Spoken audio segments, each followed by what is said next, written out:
After pursuing Evan for 7 years, he grandly prepared our first anniversary celebration, intending to propose to me on that day. On the anniversary day itself, he arrived belatedly and, in front of everyone, flaunted his marriage certificate with his childhood sweetheart. "Sorry, I took some time to get the certificate. My neighbor girl has depression, and if I didn't agree, she would make a fuss with me." After saying this, he pulled out a ring, knelt down, and proposed to me. "Lynn, will you marry me?" He offered no explanation to me. Instead, as if nothing had happened, he proceeded with the proposal as usual.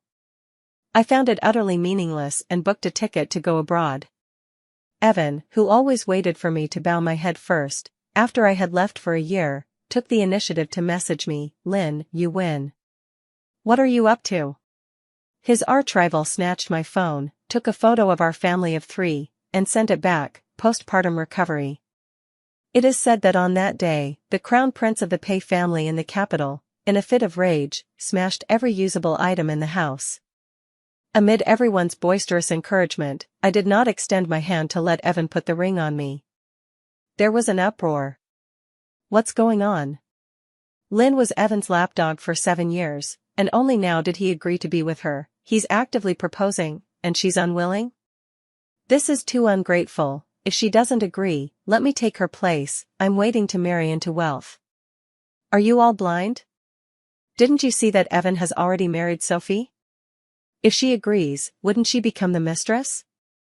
Evan awkwardly touched his nose, stood up, and said to me, "Lynn, before Sophie's parents passed away, they entrusted her to me, and she has depression too.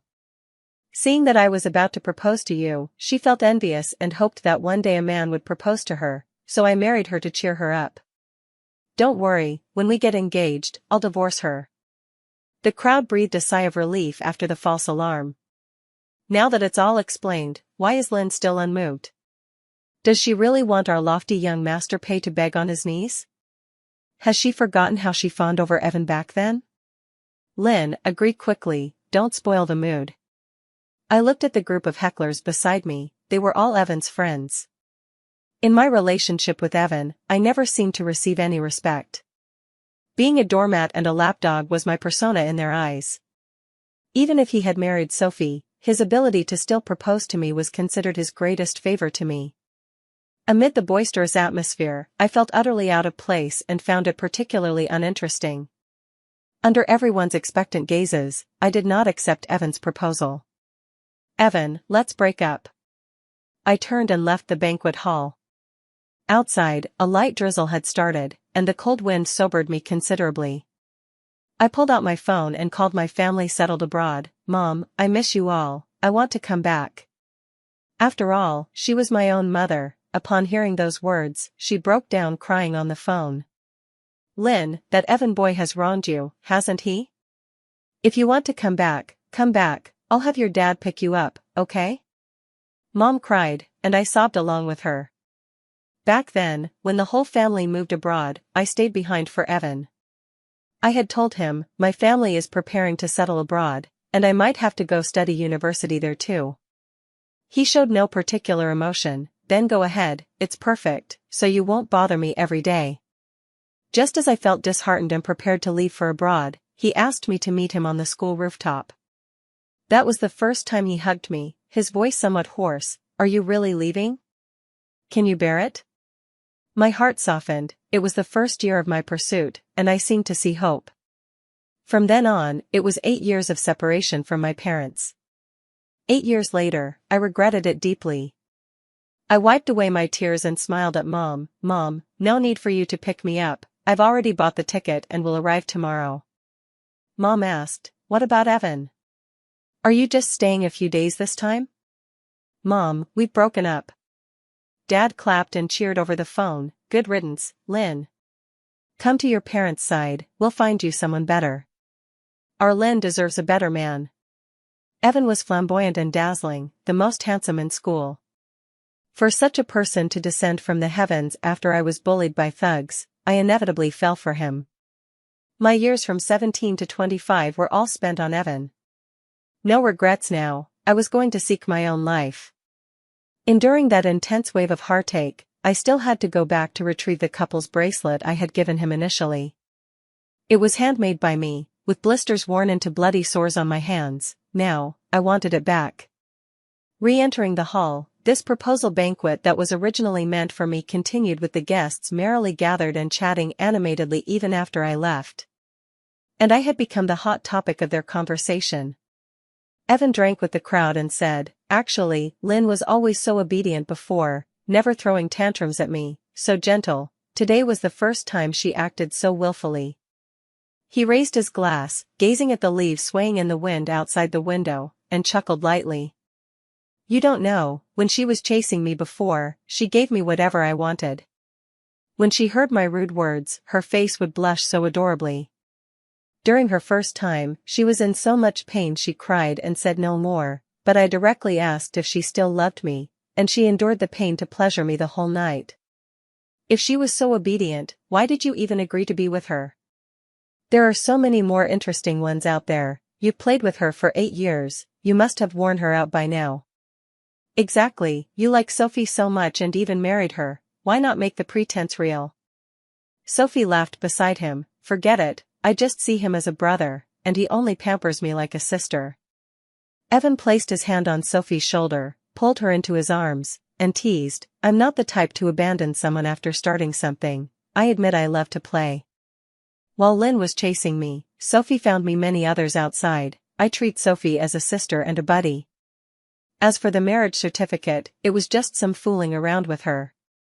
Lynn is more obedient than anyone, suitable for marriage. While I played outside, with Sophie covering for me, I slept with so many, and Lynn never knew, such a fool." Tears blurred my vision, every word from Evan pierced my heart like bullets. My trust and tolerance, in his eyes, were submissiveness and foolishness. The first time I thought was painful yet happy became his joke material with others. The 8 years I invested ended in his humiliation. I quietly walked away, not entering to humiliate myself further. I was leaving tomorrow, so I still needed to pack. As for the bracelet, I'd get it from Evan when he returned home. Back home, I pulled out my suitcase and began packing. There wasn't much I wanted to take. Many things I had no intention of keeping. The watch he gave me last year after agreeing to be with me. I was overjoyed when I received it and cherished it for a long time. Later, Sophie said, "Lynn, are you so fond of this watch? I picked it out for you. Brother Evan is something else. If I didn't mention it in front of him, he wouldn't even think of buying you a gift. If he upsets you in the future, come complain to me, and I'll teach him a lesson." After that, I never received another gift from Evan. For every one of Sophie's birthdays, Evan would celebrate extravagantly, as if he held her especially dear. I thought our first anniversary together would be important to him, but what I waited for was the news of his marriage certificate with Sophie. For these 8 years, I was never truly valued. I truly didn't know what I had been expecting. I threw this watch into the trash bin. It wasn't worth cherishing. Over 8 years, I gave Evan 8 birthday gifts, plus small gifts for other holidays. He kept them all together, but in the most inconspicuous place, a dusty storage room. These items, whether bought or handmade by me, he did not cherish. Now, as I reclaim my sincere heart, I reclaim those sentiments as well. I packed them all into a plastic bag and threw it into the downstairs trash bin. Evan was brought back drunk by Sophie. Seeing me, Sophie politely said, "Lynn, I brought him back to you. On the way, I already explained on your behalf. I only said it casually, envying how you two lovers finally became a couple. He was afraid my depression would worsen, so he insisted on marrying me to cheer me up. After all, you and he are the ones getting married. Brother Evan and I are just childhood sweethearts, nothing compared to your destined match." She handed Evan over to me. I didn't bother to support him, and he fell to the ground, sobering up somewhat from the impact. Sophie squatted down, patted Evan's face. "Brother Evan, I'm heading home first. Be good and listen to Lynn, okay?" Evan suddenly grabbed Sophie. "Don't go, stay here tonight. Let's see if certain people will turn the house upside down." Evan was clearly saying it for my benefit. The more I disliked something, the more he would do it. She noticed the suitcase beside me and frowned slightly. Where are you going? I replied indifferently, we've broken up, so naturally I'm moving out. By the way, give me back the bracelet I made. With a cold face, he decisively removed the bracelet and tossed it at my feet. It's not some valuable thing, who cares? My heart clenched sharply at his utterly indifferent expression. His heart, perhaps, could not be warmed. When I bought the materials and learned to make it back then, my hands blistered into bloody sores. I spent a full half-month making it, and on his 19th birthday, I excitedly approached him with my hands behind my back, carefully handing it to him. Evan, happy birthday. Though he feigned disdain on the surface, he still wore it on his wrist and never took it off for all these years. I was so happy then, as I raised my hand to brush my hair, I accidentally revealed the matching bracelet on my wrist. He grabbed my hand. I've discovered your little scheme. My heart pounded, my face quickly flushed. I stammered, if you don't like it, I'll throw it away, won't wear the matching one anymore. Sorry. He lowered his head, wrapped his arm around my waist, and pulled me close to him. We pressed tightly together. This was the second intimate contact after the hug before I was about to move away last time.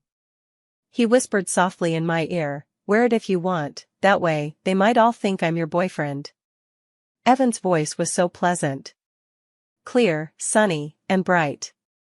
I savored the 3 words boyfriend repeatedly, my heart nearly leaping out. I sensed something pressing against me. Evan's breath grew increasingly fervent. He said, just a bracelet, this birthday gift isn't good enough. I kept my head down, not daring to look at him. Then, what else do you want? My chin warmed as he lifted my face. I looked straight into his equally flushed face. Evan, you. Lynn, I want you. Our first time was in his car, without protection. He called Sophie to bring some over. Sophie said something meaningful at the time, making me bring it again. Back then, I was too embarrassed, my mind a whirlwind, with no time to think deeply. Now, hearing his teasing with friends at tonight's gathering, I realized, while stringing me along, he never stopped playing the field, so over these 8 years, it was intermittent but never ceased. My stomach churned, surging with nausea. I picked up the bracelet Evan had thrown on the floor and, along with the one on my wrist, tossed them both into the trash bin.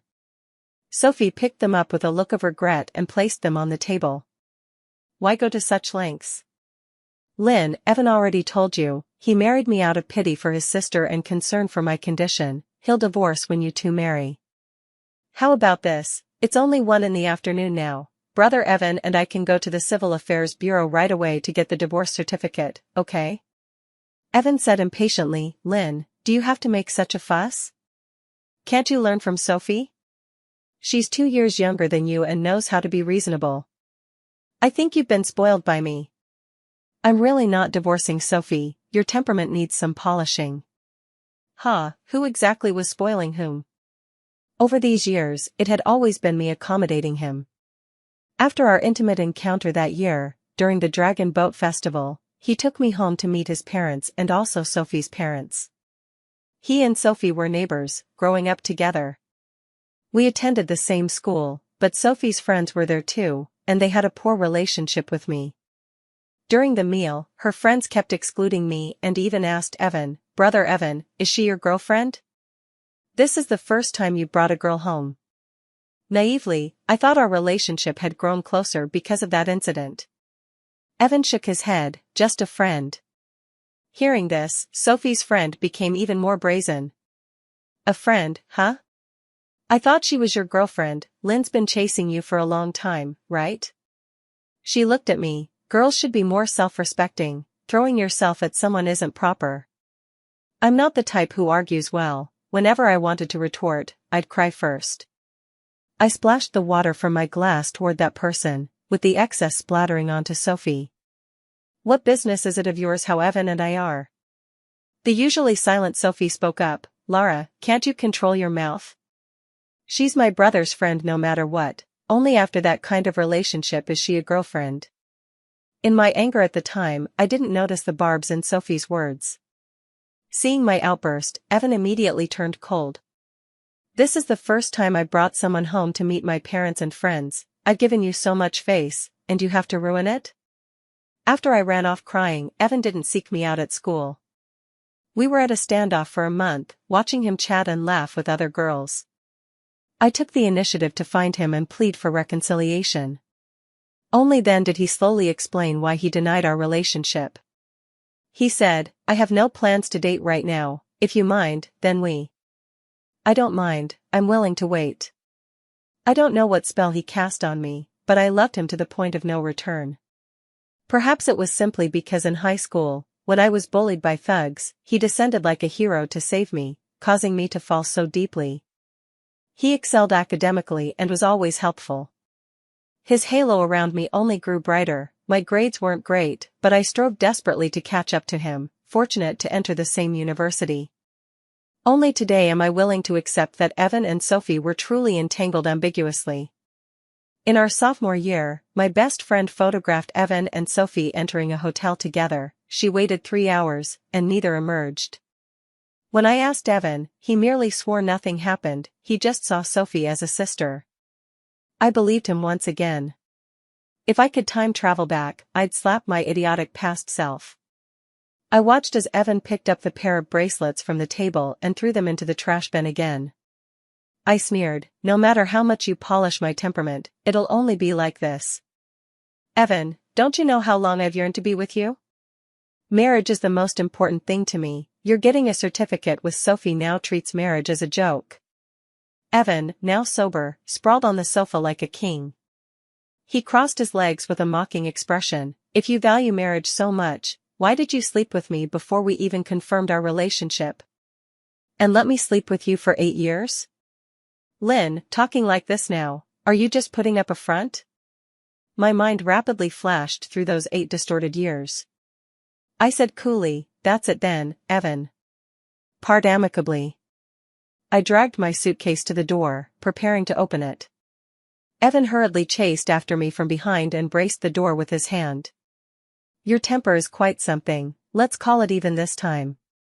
After all, I didn't tell you beforehand." I sneered, "Evan, are you backing down? But I don't accept it. When I was pursuing him before, we had a fight once, I couldn't recall over what, but I only remembered that it was the first time he bowed to me in reconciliation, and I didn't act arrogantly, instead descending the steps with him. Because I knew his nature, raised amidst adulation, no one ever gave him a hard time, and no one dared to make him bow his head in submission. If I didn't give him face, he would surely lose his temper, and in the end, I would have to humbly plead for peace. Just like now, I rejected his attempt to back down. He immediately grew impatient, looked at me, and chuckled twice. Considerately, he opened the door for me and made a welcoming gesture. "Then please go outside and cool off. Whenever you realize your mistake, come back then. Once you step out this door today, when you return begging, I may not forgive you." Evan, the favored son of heaven, was very confident, knowing I couldn't leave him. Over these years, he rarely initiated messages to me. I often blamed him for not understanding romance and complained about it. But he didn't care, because he knew, every time I was upset, I'd coax myself and return to his side. Not this time. Once I stepped out this door, I would never look back. Outside, the sun was already shining brightly, the rainy day cleared. I left my luggage at the hotel and went to the hospital for a checkup. The moment the results came out, I finally felt completely relieved. Fortunately, nothing was wrong. Afterward, I went to the mountain temple I had visited with Evan before. Our marriage affinity plaque was still there. Seeing me alone, the abbot casually asked, "I remember before, it was always Evan with you." After Evan agreed to be with me last year, I basically dragged him here every 1 or 2 months to pray for the red thread of our marriage affinity. I feared that after years of effort, I'd end up with a bad outcome. We came 7 times last year. He knew what I was afraid of, so he always comforted me and indulged my whims. "Lynn, we won't separate, never." His forever lasted only a year. Time flies. The abbot led me to the affinity tree that belonged to us, with 7 red plaques hanging on it, entwined with red threads. However, the tree showed signs of withering. The abbot said, "Strangely, this tree, Evan said to tend it carefully. It's been a year, yet it remains lifeless. Hearing this from the abbot's mouth, my heart ached in waves. This tree was just like the relationship between Evan and me, irreversible. Those 7 red plaques, inscribed with Evan and my names, I personally removed. I burned them in the incense burner. These 8 years, along with the plaques, turned to ashes. Back at the hotel, I took a shower. Lying in bed, idly staring at the ceiling. Sophie messaged me, "Lynn, coming back?" No. I hope you'd keep your word and don't come crawling back later. A woman he's played with for 8 years, he's long tired of her, so that's why he married me. You only qualify as the free one. Sophie was always aggressive, harboring no small hostility toward me. She just didn't show it in public. The provocative words she said were only discernible to me. Very clever. I voiced the question that had lingered, why so generously find women for Evan? If you like him, why are you willing to share him with others? Catering to his tastes makes him value me. We grew up together, I understand him. He's been dating since elementary school. By high school, girls around him were plentiful, and even after meeting you, he never stopped.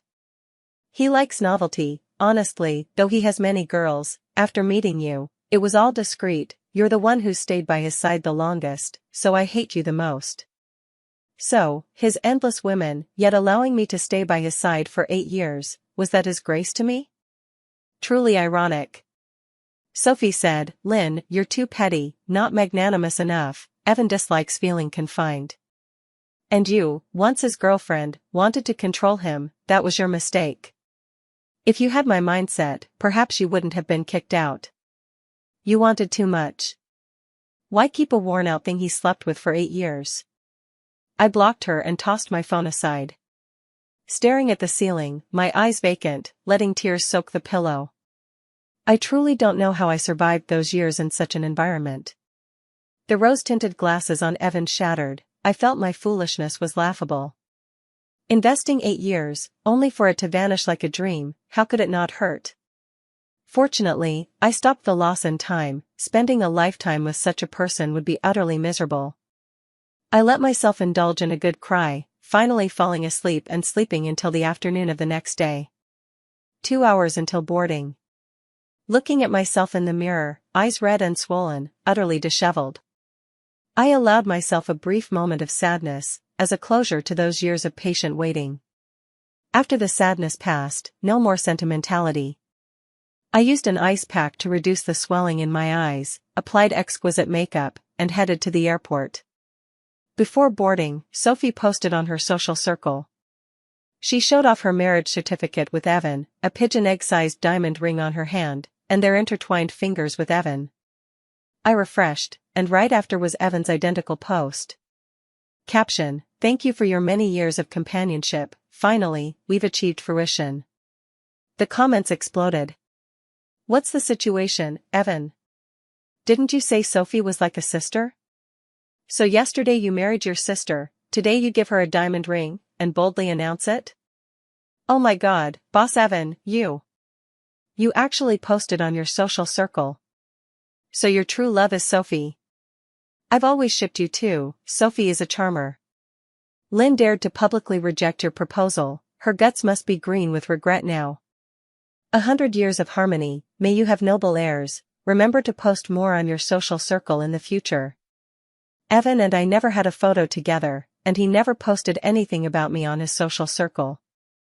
This was the first post I'd seen from him since knowing him, for announcing with Sophie. Perhaps the one he wanted to marry was Sophie after all. The marriage certificate on proposal day was just to humiliate me and make me retreat. It didn't matter anymore. Even if he and Sophie posted high-profile combat videos on their social circles, I wouldn't care. It was a doomed relationship anyway, over and done. I turned off my phone and boarded the plane to abroad. This land grew smaller in my eyes. This relationship was but a drop in the ocean, insignificant. The plane landed at exactly 9 in the morning abroad. Turning on my phone, there was a message from Mom. "Lynn, the company is busy today. Your dad and I will wrap up early and come back to have lunch with you. So I asked Leon to pick you up. Do you still remember what he looks like? Leon and I were neighbors and grew up together. Previously, when his family moved abroad with mine, he asked me to go along. But back then, I stayed for Evan. During summer break, he specially flew back from abroad to see me. I thought it was just childhood friendship, checking on me on behalf of his parents. Unexpectedly, he urged me to leave with him, saying he had seen Evan entangled with other women. At the time, I gave him the cold shoulder and explained, "That's just Evan's sister, please don't slander the person I like. I'll trust him unconditionally, don't come find me anymore, you can go." I didn't look at him. When I raised my eyes again, I only saw his lonely departing back. My suspicion of him like that was perhaps because he had fought with Evan at school, always tense whenever they met. Now, I really wanted to slap myself. With him coming to pick me up, how should I face him? Leon messaged me, "I'm at the exit, holding a blue sign with your name, don't mistake it." Our last chat record was from 8 years ago. That day ended unpleasantly. After he left, he messaged me again, "Lynn, you must live well. As your uncle and aunt said." At the exit, even without the sign, I could recognize him. He stood out so strikingly in the crowd. Dressed in casual attire that accentuated his tall, robust frame with a relaxed vibe. Standing from the chair, he towered half a head above others. He must be nearly 1.9 meters now. The moment our eyes met, I lowered my head and hid in the crowd. Over these years, he might not even recognize me anymore. I had no face to see him, I could just take a taxi home myself. I hid behind a tall person and followed along. Suddenly, a large hand grabbed my neck. "Caught you." Leon's pleasant scent enveloped me. I covered my face with my hand, not daring to face him. He bent down and removed my hand. His handsome face was inches away. "Still mad at me?" "No." He took my suitcase, then my bag, slinging it over his shoulder. "Let's go home, Uncle and Aunt are waiting for you." Walking beside him, I secretly glanced up at him. Though dressed relaxedly, he seemed quite tense. He spoke little to me, we didn't exchange a word the whole way. Only once in the car did he proactively fasten my seatbelt. "Leon, about last time, I'm sorry, I shouldn't have snapped at you." He drove attentively. I seemed to see tiny shards of ice in his eyes melt when I said those words. He asked, "Lynn, you won't leave again in the future, right?" "No, I'll stay abroad forever, with Mom and Dad." Only now did I notice him relax. "That's good. Over these years, our two families have had many collaborations, and the business has grown. Now that you're here, you can help at the company or relax at home. When I'm free, I'll take you out." He hadn't changed, still as talkative as before. The car stopped at my house. He entered as if it were his own, completely at ease. After setting down the luggage, he donned an apron. "Uncle and Aunt might be late, watch TV in the living room, I'll cook for you all." Mom and Dad returned just after noon. Leon had prepared a full table of dishes, all my favorites. Upon arriving home, fearing I was hungry, he had even boiled a bowl of noodles for me before cooking. Returning with Mom and Dad were Leon's parents. Upon seeing me, they were all warmly affectionate. This was the warmth I hadn't felt in a long time. At the dinner table, Mom asked, "Lynn, is Leon's cooking good?" Leon transferred the dishes I liked to me. I nodded. "Delicious." Aunt Helen smiled and served me some vegetables. Back in high school, Leon came home saying you wanted to eat some dish and insisted I teach him how to make it. Now, thanks to you, he's become our family chef. Before meeting Evan, Leon and I were inseparable, sharing everything. When we went out to eat during school, we ordered a particularly delicious dish once, but later visits didn't taste the same. I mentioned it casually in front of him. Later, he invited me to his house for dinner. It was made by him personally. Now I know, he had his mom teach him, for me. When with Evan, if he wanted something, I'd research for ages to replicate the taste he craved. I never expected someone would learn a table full of dishes, for me. In the afternoon, both families postponed work to accompany me sightseeing. Only when I lay down at home in the evening did I open my phone. The second message was from Evan. That message was still from a month ago, when I asked when he'd come home.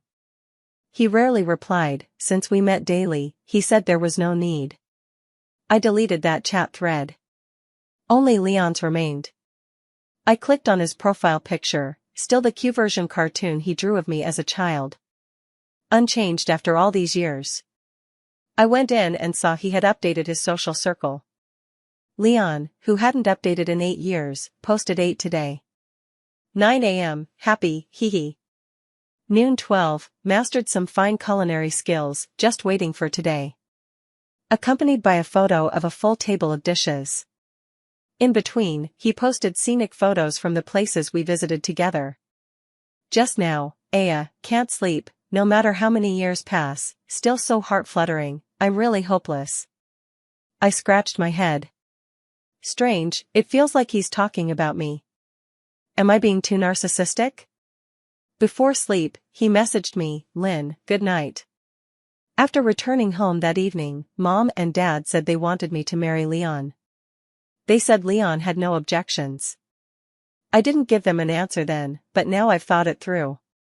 A marriage alliance concerns the family. In the first half of my life, I defied my parents for Evan. Now, I should contribute for them. Marrying anyone is the same, the outcome is similar. Leon and I are childhood sweethearts, knowing each other inside out. At least now, he treats me well. Even if he changes heart later, with our interests bound, as long as the Lynn family business thrives, it's fine. I didn't expect things to progress so quickly. From my agreement, the proposal, engagement, to marriage, it all happened in just half a month. The timeline was rushed, but the wedding was lavish and grand, with no hint of perfunctoriness. That evening after the wedding, Leon consecutively posted all the photos taken over these days on his social circle. Evan commented below, I see why you've been posting so much lately, strutting like a peacock to get married, huh? Leon posted another, a photo of us, fingers interlocked. Evan commented again? Leon, how does your bride look exactly like Lynn? Leon replied, yes, Lynn, my wife. And he posted our marriage certificate. My phone buzzed incessantly then. Stop acting, even hiring an actress, couldn't you get one presentable? Who doesn't know you hate him the most? I know I haven't contacted you lately, but you don't need to rope in the person you hate most to act with you, right? Is it because you saw my social post with Sophie's marriage certificate and want revenge? If you'd chosen anyone else, I'd believe it was real, but Leon? I know you're trying to get my attention. As long as you don't humbly apologize to me, I won't forgive you, and I won't propose again. Insane. This was probably the most messages he'd ever sent me in his life. Before, when Evan mentioned Leon in front of me, remembering Leon's slander, I'd tell Evan, don't mention him, I hate him. It was that man I had misunderstood who gave me a grand wedding. He would flaunt to everyone on his social circle that I was his wife. The sense of security Evan never gave me, Leon provided in just half a month. I didn't reply to Evan. He then messaged Leon on Facebook. Leon, you two don't act alike at all, just wait, it won't be long before Lynn returns to my side, humbly begging for reconciliation. Leon replied, do you have a problem with your brain? After cursing, I blocked Leon and tossed the phone aside. He drew close to me and softly called, Lynn, wife. That night, the experience Leon gave me was unprecedented. So, my feelings could also be considered. He was gentle, proceeded gradually, even in haste, he would inquire about my sensations. After marrying Leon, Evan posted several social circle updates a day. All photos with Sophie. Somewhat like a clown jumping about. After work, Leon said he had cooked dinner at home, waiting for me. Not far from home, someone covered my mouth and dragged me into an alley. This scene overlapped with that high school incident. In extreme panic, I fearfully called out Evan's name. Unfortunately, this time Evan wouldn't descend from the heavens. It was Leon, coming to pick me up, who stumbled upon it and drove off those thugs. I trembled in fear. Leon held me. Lynn, it's okay, it's okay. I was so frightened my legs gave out. He squatted down and carried me home on his back. Leon. Fortunately, you're here. That day, I fainted from fright and bled below. The doctor found out I was pregnant. Fortunately, the child could be preserved. On the child's full-month celebration, unusually, I received a message from Evan. Lynn, you win, not contacting me for a year. What are you doing? Leon, holding the child, snatched my phone and took a family of 3 photo. He replied, in postpartum recovery. Evan, with trembling hands, zoomed in on the photo Leon sent, staring at it repeatedly. Finally, he smashed the phone from the 2nd floor. Today was originally his birthday banquet. Previously, every birthday had Lynn with him, but this year's felt utterly dull. So he messaged Lynn, wanting to bow his head and soften. What did he get? Lynn had a child. She had a child with that bastard Leon. He couldn't suppress his rage and smashed the entire birthday banquet Sophie had meticulously designed for him. Including every usable item in the house, all shattered on the floor. Anyone who tried to him got slapped twice. Sophie probably thought she was the exception and stepped forward too with kind words. Evan slapped her twice, sending her tumbling down the stairs. Sophie, you're something. Lynn really got married and has a child now. You fucking still made me wait for her to admit her mistake to me?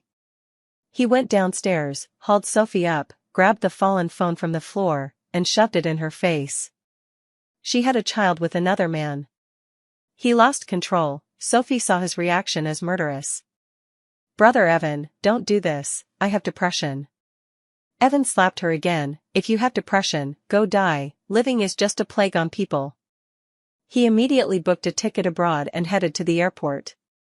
Actually, on the day Lynn left, Evan had already been uneasy deep down. Because over so many years, Lynn had never mentioned leaving him with a suitcase in hand. He admitted, he panicked. The self-esteem cultivated from childhood wouldn't bend his pride, so he only softened once, before Lynn left, asking her not to mind. Lynn didn't give him face and resolutely left.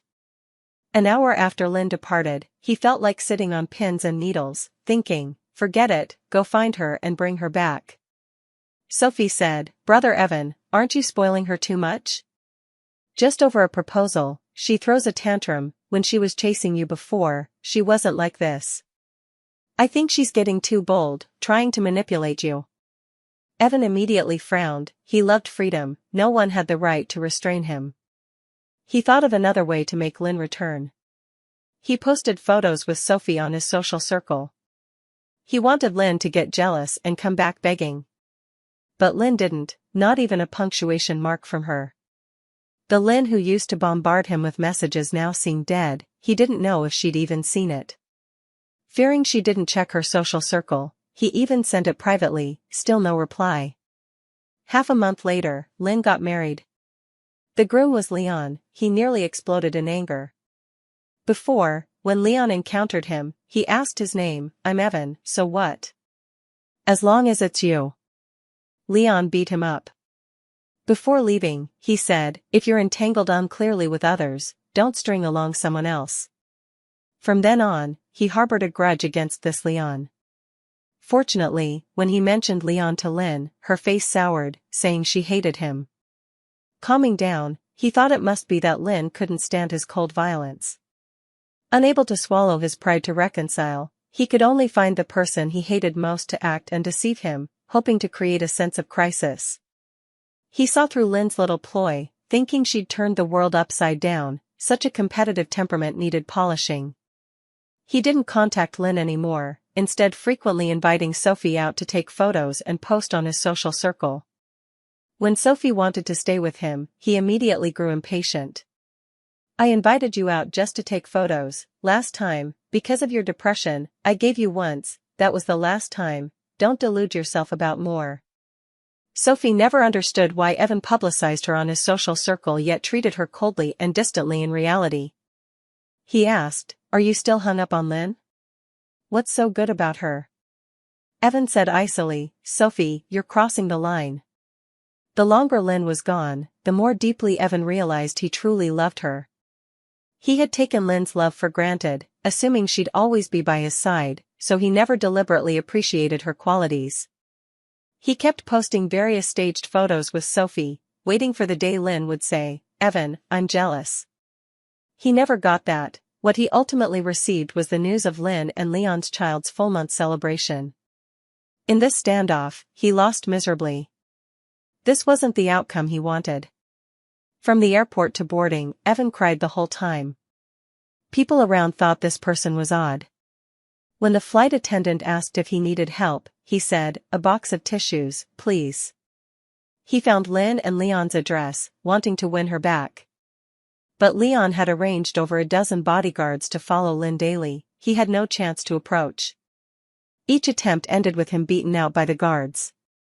Finally, he was covered in wounds. He messaged Lynn, "Lynn, you really won't say even one word to me? I was wrong, truly wrong. Can you come back? I'm in so much pain, I can't even see you once. Why could you move on so quickly? Did you ever really love me? It doesn't matter, I love you, I truly love you so much. Divorce Leon, let me marry you, give the child to him, we'll have our own, okay? Didn't you hate him the most? How could you marry him and have his child? The bracelet you handmade for me, I'm still wearing it, I didn't throw it away. I'll take a photo for you." In his frantic proof, he snapped a photo, send failed. He had been blocked. Finally, he collapsed to the ground in agonized howls. Why not give me even a chance, why? Losing Lynn ground down all his arrogance. He returned home and got a divorce certificate with Sophie, completely severing ties. But it was too late, Lynn wouldn't forgive him. Over these years, Evan became taciturn and cut off all friends who hadn't favored Lynn back then. He wore the bracelet Lynn made for him, along with hers, together. He went to the mountain temple where he and Lynn had prayed for marriage affinity. This time, he couldn't pray for reconciliation with Lynn, he could only pray for her lifelong peace and happiness. Every week, he went abroad, watching Lynn from afar. Seeing their family of 3, harmonious and blissful. In the 10th year, he could no longer go abroad to see Lynn. Due to irregular work and life, with no one to care for him, he fell ill. In just 3 short months, he passed. Even in death, he wore the bracelet Lynn made. "Lynn, I truly can't accept this." But what could his unwillingness do? He had lost her long ago. Evan died, and Lynn knew nothing. Because from 10 years ago, when she left Evan, she stopped caring.